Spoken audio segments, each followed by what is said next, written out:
Direct tax and indirect tax, ये है tax के मेन दो क्लासिफिकेशंस, लेकिन इन्हें प्रोग्रेसिव एंड रिग्रेसिव टैक्स भी कहा जाता है।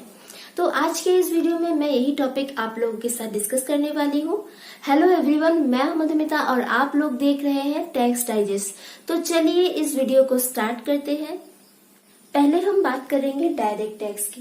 Everyone knows what is direct tax. It is a kind of charge which is imposed directly on the tax payer and paid directly to the government. Direct tax क्या होता है? Direct tax जो कि directly imposed होता है एक individual के income के ऊपर, और उस इंडिविजुअल यानी कि टैक्स पेयर को डायरेक्टली गवर्नमेंट को वो टैक्स पे करना होता है, उसे डायरेक्ट टैक्स कहा जाता है। तो in case of direct tax it can not be shifted by the tax payer to someone else. Direct tax में क्या होता है? डायरेक्ट टैक्स का एक एग्जांपल हम ले सकते हैं, जैसे कि इनकम टैक्स। तो जब गवर्नमेंट एक पर्सन के इनकम के ऊपर डायरेक्ट टैक्स चार्ज करता है, तब उस पर्सन को खुद को वो टैक्स पे करना होता है गवर्नमेंट को। वो व्यक्ति किसी दूसरे पर अपने जो टैक्स पे करने का बर्डन होता है उस पर वो शिफ्ट नहीं कर सकता, इसलिए यहाँ पे कहा गया है it can not be shifted by the tax payer to someone else. तो अब हम बात करेंगे इनडायरेक्ट टैक्स की। इनडायरेक्ट टैक्स क्या होता है? If a tax is levied on the price of a good और service then it is an indirect tax like GST and custom duty. Indirect tax क्या होता है? अगर कोई टैक्स किसी चीज या फिर किसी सर्विस के प्राइस के ऊपर अगर कोई टैक्स इम्पोज होता है, उसे इनडायरेक्ट टैक्स कहा जाता है और इसे इनडायरेक्टली चार्ज किया जाता है, जैसे कि जीएसटी या फिर कस्टम ड्यूटी। तो जैसे कि डायरेक्ट टैक्स में क्या होता था, वहां पे हम बर्डन किसी दूसरे पे शिफ्ट नहीं कर सकते थे, लेकिन इनडायरेक्ट टैक्स में क्या होता है? It can be shifted by the tax payer to someone else. Indirect tax में हम टैक्स बर्डन को दूसरे किसी पे हम शिफ्ट कर सकते हैं। तो इनडायरेक्ट टैक्स में क्या होता है कि its incidence is borne by the consumers who ultimately consume the product और सर्विस। यहाँ पे आप लोगों को दो वर्ड का मीनिंग समझना होगा, एक है इम्पैक्ट और एक है इंसिडेंस। तो इम्पैक्ट का मतलब होता है इमीडिएट बर्डन और इंसिडेंस का मतलब होता है अल्टीमेट बर्डन, यानी कि फाइनली टैक्स को कौन पे कर रहा है।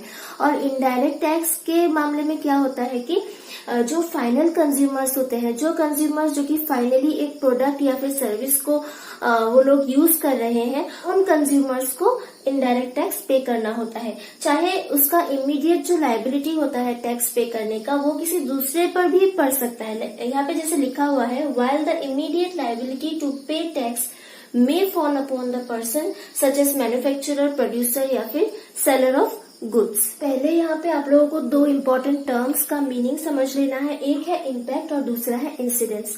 तो इम्पैक्ट का मतलब क्या होता है? इमीडिएट बर्डन, टैक्स इमीडिएटली किस पे इम्पोज हो रहा है, और इंसिडेंस का मतलब है अल्टीमेट यानी फाइनल बर्डन, और इसे फाइनली कौन पे कर रहा है। इन दो टर्म्स को हम एक एग्जाम्पल के थ्रू समझते हैं। इनडायरेक्ट टैक्स में जो इमीडिएट लायबिलिटी होता है टैक्स पे करने का, वो किसी दूसरे पर भी पड़ सकता है। यहाँ पे ए है मैन्युफैक्चरर। ए ने रॉ मटेरियल्स कलेक्ट करके एक प्रोडक्ट तैयार किया, अब वो उस प्रोडक्ट को मार्केट में लाएगा। तो गवर्नमेंट उसी वक्त मैन्युफैक्चरर से टैक्स अगर चार्ज करे, तो मैन्युफैक्चरर तब क्या करेगा? मैन्युफैक्चरर सोचेगा कि वो अकेले क्यों इस टैक्स को बियर करे, तभी वो प्राइस में थोड़ा सा इंक्रीज करके डिस्ट्रीब्यूटर तक गुड्स पहुंचाएगा। इसके बाद डिस्ट्रीब्यूटर से जाएगा होलसेलर तक, होलसेलर से जाएगा रिटेलर तक, फिर फाइनली इसे कौन बियर करेगा? कंज्यूमर्स। तो ऐसे ही टैक्स का बर्डन शिफ्ट होते होते फाइनली इसे कौन पे करेगा? कंज्यूमर्स पे करेगा। तो यहाँ पे जो इमीडिएट बर्डन था वो मैन्युफैक्चरर के ऊपर था, और जो अल्टीमेट बर्डन है यानी कि फाइनली इसे कौन पे कर रहा है? कंज्यूमर्स पे कर रहा है। तो यही है इम्पैक्ट और इंसिडेंस का मीनिंग। तो अब हम बात करेंगे प्रोग्रेसिव एंड रिग्रेसिव नेचर का। तो डायरेक्ट टैक्स को कहा जाता है प्रोग्रेसिव टैक्स और इनडायरेक्ट टैक्स को कहा जाता है रिग्रेसिव टैक्स। प्रोग्रेसिव का मतलब है higher rate of tax for people having higher ability to pay. आपका जितना ज्यादा इनकम होगा, आपके इनकम के ऊपर उतना ही ज्यादा high rate of tax applicable होगा। रिग्रेसिव नेचर में क्या होता है कि यहाँ पे सभी कंज्यूमर्स को सेम बर्डन बियर करना होता है, irrespective of their ability to pay. चाहे वो गरीब हो या फिर अमीर हो, उन्हें सेम अमाउंट ऑफ टैक्स पे करना पड़ता है इन case of indirect tax. Regressive nature of indirect tax को हम एक एग्जांपल के थ्रू समझते हैं। गवर्नमेंट ने क्या किया 5% टैक्स लेवी किया या फिर इम्पोज किया on a pack of 5 kg rice worth ₹1000। 1000 rupees का एक 5 kg का राइस का पैकेट है, उस पे कितना परसेंट चार्ज इम्पोज किया है गवर्नमेंट ने? 5%। तो यहाँ पे हमारा टैक्स क्या होता है? ₹50। ठीक है, तो यहाँ पे हम एक कंपेयर करके देखते हैं कि अगर एक इंडिविजुअल जिसका मंथली इनकम 1 लाख, तो अगर ये इंडिविजुअल इस राइस के पैकेट को खरीदता है तो उसके इनकम से कितना प्रोपोर्शन गया टैक्स को? ओनली 50, जहां पे इसका मंथली इनकम ही है 1 लाख रुपीज। ठीक है, और एक इंडिविजुअल है जिसका मंथली इनकम है सिर्फ ₹1000।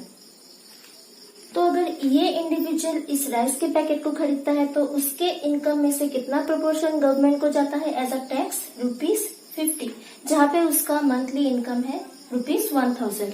इस एग्जाम्पल से यही समझ में आता है कि एक इंडिविजुअल जिसका मंथली इनकम है ओनली ₹1000, वो अपने इनकम में से एक higher proportion as a indirect tax government को पे कर रहा है as compared to the individual. तो यही है regressive nature of indirect tax. आज का वीडियो बस इतना ही। आई होप कि आप लोगों को इस वीडियो से डायरेक्ट और इनडायरेक्ट टैक्स के प्रोग्रेसिव और रिग्रेसिव नेचर के बारे में थोड़ी बहुत भी जानकारी मिल गई होगी। तो अगर आप लोगों को वीडियो पसंद आई है तो प्लीज इसे एक लाइक दे देना, शेयर कर लेना, और अगर आप लोगों को कुछ भी पूछना हो, कुछ भी क्वेरी हो टैक्स रिलेटेड, आप लोग मुझे कमेंट के थ्रू पूछ सकते हैं। और इस वीडियो का जो नोट्स का लिंक है वो मैं डिस्क्रिप्शन बॉक्स में मेंशन कर दूंगी। तो मिलते हैं एक दूसरे वीडियो के साथ। Bye bye.